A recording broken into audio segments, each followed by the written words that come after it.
Hi friends, welcome करुचे आपको Odisha fast live को। आज आम आलोचना करुचे स्पेशल ओटीटी विषय रे।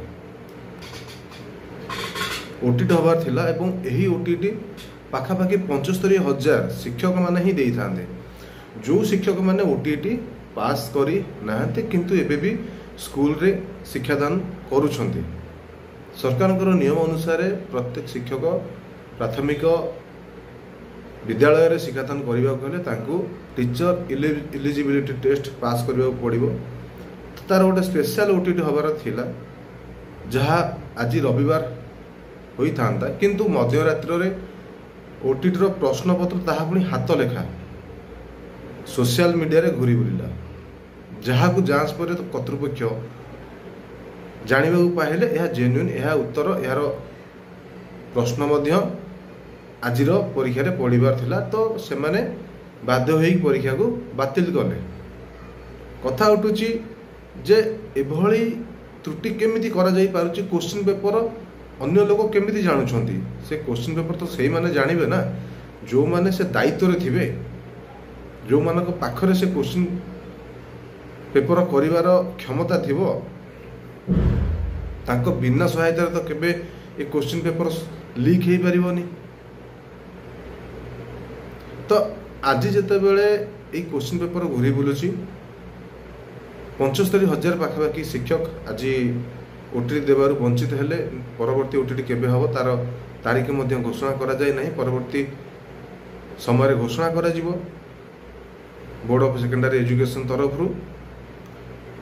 किंतु प्रश्न उठुची जो सरकार गोटे बड़ आईन आनी थिले, ओडिसा रो असेंबली मध्य ताकू पास करथिला जे ई प्रश्न पत्र जदि लीक हुए किंबा किए चिटिंग करती जदि धरा पड़ती तांको एग्नेस्ट रे 1 कोटी टंकार फाइन सहित 10 वर्ष जेल मध्य व्यवस्था करा जायछि। तो देखिबार कथा रहिला सरकार तांको विरुद्ध रे किभଳି भाबरे पदक्षेप नउछंदी एवं आगामी दिन रे मध्य आमे देखिले ओ ट्रिपलएससी अधीन रे आरआई हो अमीन हो से परीक्षा रे मध्य अनियमितता हेछि बोली बहुत अभियोग एवं अनेक पिला आंदोलन पंथा प्रतिवाद पंथा अवलंबन करथिले। ता परे भी एई भली घटना बारंबार घटुची जहाँ परीक्षार्थी एवं जो माने परीक्षा दबा पाई कि प्रिपरेशन करछंती ताको भितरे गोटे निरुत्साहजनक वातावरण सृष्टि करुची। तो ओडिशा सरकार को एतिकी निवेदन रहिबो जे यार संपूर्ण भाव में सठिक तदंत करंतु, निरपेक्ष तदंत करंतु एवं जो माने कांड भियाउछंती सेमानकु तुरंत आईन अनुଯାयी कठोर दंड विधान करा जाऊ। देखिले भी आश्चर्य लगुच हाथ लेखा गोटे किए जड़े व्यक्ति ताकू लिखिछंती एवं से लेखा गुड़ाक लिखिया ताकू निहाती समय लगी।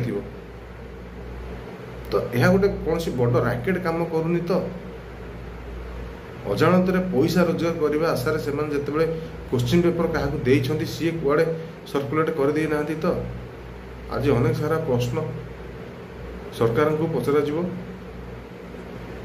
एवं भविष्य जो भी परीक्षा गुड़ाक होउची सेतरे किभली स्वच्छता रहिबो से दिगरे प्रशासन, से दिगरे ओडिशा सरकार, से दिगरे विभागीय अधिकारी मानकर भाविबार आवश्यकता अछि। आशा करुच्ची आपण मैंने वीडियो को संपूर्ण देखिए और जदि आम चैनल को सब्सक्राइब करना ताले निहाती सब्सक्राइब करेंगे और वीडियो को शेयर करेंगे। आज प्रत्येक केवल शिक्षक समाज कथा पड़ेनि जो मैंने ओटीटी देवाई कि आसी से कथा पड़ेनि। आज प्रत्येक युवक मान कथा पड़ी जो मैंने गोटे परीक्षा दे चाकरी खंडे करने जाऊँच। निकट अतीत आम देखिले जूनियर टीचर स्कीमेटिक ना मार्क आसला ना कट ऑफ शो करागला, केवल गोटे लिस्ट बाहर कर बसले ता भितर भी किसी चंचकता न होते बोली किसी कहीपर ना। निहाती भाव से किसी ना किसी घटना होती तेणु गोटे स्वच्छता रहा निहाती आवश्यक। एमती घटना बारंबार घटिले यह आशायी समाज प्रति गोटे प्रश्नवाची सृष्टि करुच्ची से केते दूर प्रस्तुति करी परीक्षा देवे एवं जो स्वप्न तांकर अच्छे गोटे सरकारी चाकरीर सेटा से पाइबे। देखा नेक्स्ट वीडियो रे से पर्यंत रहिलु विदाय दियंतु। धन्यवाद।